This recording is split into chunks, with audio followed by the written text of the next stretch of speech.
আঁচনি মহাপ্ৰভু জগন্নাথৰ public hall and skill centre আমাৰ অসমৰ প্ৰতিখন বাগিচাতে অসম চৰকাৰৰ মাননীয় মুখ্যমন্ত্ৰী ডক্টৰ হিমন্ত বিশ্ব শৰ্মা ডাঙৰীয়াৰ নেতৃত্বত চৰকাৰখনৰ এইবিলাক নিৰ্মাণৰ কাম চলি আছে। আৰু ই চৰাইদেউ জিলা মাহমৰা সমষ্টিৰ মই দুখন বাগিচাৰ প্ৰথমে ডিপলিং চাহ বাগিচা আৰু দ্বিতীয়তে নাহৰবি বাগিচাত দুটাকৈ এনেধৰণৰ স্কিল এণ্ড কমিউনিটি হলৰ মই উদ্বোধন কৰিছোঁ। আৰু এইকেইটাই যথেষ্ট বাগিচা মানুহৰ যি আনন্দৰ উল্লাস উঠিছে। ইয়াতে তেওঁলোকৰ এটা সৰু সভা সমিতি পাতিবলৈ হল নাছিল। বিভিন্ন ধৰণৰ তেওঁলোকৰ বাৰ্থডে হওক বা অন্যান্যৰ সৰু সৰু বিবাহকে হওক অন্যান্যৰ গোটসমূহ বা সংগঠনসমূহৰ সভা সমিতি পতাৰ ক্ষেত্ৰত এই প্ৰেক্ষাগৃহতে যথেষ্টখিনি সহায় কৰিব। আৰু লগতে যিখিনি আমি স্কিল হঠাৎ যিখিনি ল'ৰা ছোৱালী আজি কাঠ মিস্ত্ৰী হওক বা পকা মিস্ত্ৰী হওক বাগিচাত যথেষ্ট আছে, তেওঁলোকক স্কিল কৰি তোলাত ডিপাৰ্টমেণ্টবিলাকে ইয়াতে এইবিলাক ট্ৰেইনিং দিব পাৰিব।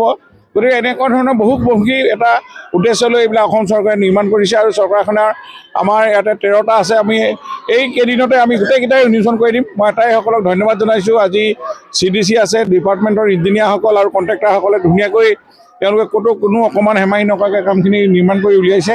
গতিকেলৈ আজি আমি ভাবোঁ যে এনেধৰণৰ স্কিল ডেভেলপমেণ্ট চেণ্টাৰ বাগিচাত আমি বিভিন্ন কাম কৰিছোঁ। আমি এতিয়া স্কুল বনাইছোঁ, কাষত এখন হাইস্কুল দেখিছে, ব্যৱহাৰ ব্লকৰ ৰাস্তাবিলাক হওক, অংগনবাদী কেন্দ্ৰবিলাক মডেল কৰি দিয়া হৈছে। গতিকে নাহৰ বাগিচাত আৰু বিশেষ কাম কৰিবলৈ একো নাই। ৰাস্তা পদূলি নিৰ্মাণ কৰা হৈছে। অহা 25 তাৰিখে মাননীয় মুখ্যমন্ত্ৰীয়ে আমাৰ 25 তাৰিখে এটিকলি দুটিপাত আঁচনি 200 বছৰ চাহ বাগিচা হোৱাৰ কাৰণে এইটো আমি এনেধৰণৰ হলবিলাকতে বিতৰণ কৰিব পাৰিম। গতিকে যথেষ্টখিনি এনেকুৱা ধৰণে উপকাৰ সাধন কৰিব বাগিচাৰ জনজীৱনলৈ, ৰাইজলৈ নতুন দিগন্ত কঢ়িয়াই আনিছে এনেকুৱা ধৰণৰ আঁচনিবোৰ জৰিয়তে। গতিকে এই আঁচনিবিলাকক আমি অনুষ্ঠানটো খালি ভালধৰণে বাগিচা কৰ্তৃপক্ষই যাতে ইয়াতে কোনো ধৰণৰ লেতেৰা পেতেৰা নকৰে, অলপ চকীদাৰ নিয়োগ কৰিবৰ কাৰণে আমি অনুৰোধ জনাইছোঁ। আৰু ইয়াক সৎ ব্যৱহাৰ কৰক, যে বাগিচাৰ অৰ্থনৈতিক, ৰাজনৈতিক, সামাজিক সকলো দিশতে আগবাঢ়ি যাওক, তাকে কামনা কৰিছোঁ। এইটো 1.5 কোটি টকাৰ এটা অনুষ্ঠান। আমি সুন্দৰকৈ আমি ইয়াতে দেখিছোঁ, তাতে লেট্ৰিন বাথৰুম আছে, ধুনীয়াকৈ এটা কিটচেন ৰুম আছে, ইয়াতে কোনোবা অতিথি থাকিবৰ কাৰণে 2টাকৈ ৰুম আছে। ইয়াতে সুন্দৰকৈ আমি এখন সভা পাতিব পৰাকৈ প্ৰায় 600-700 মানুহ ধৰি এটা ব্যৱস্থা হৈ আছে। চাৰিওফালে গেট আছে, বাউণ্ডেৰী আছে, ইয়াতে চিকিউৰিটিও টাইট আছে।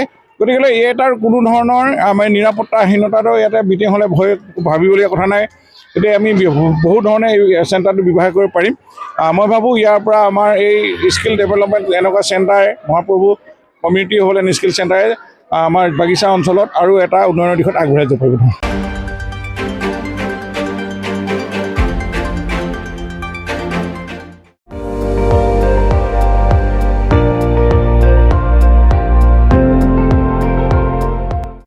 আপুনি চাই আছে ND24, সৰ্বশ্ৰেষ্ঠ নহয় সৰ্বোত্তমৰ দৌৰত।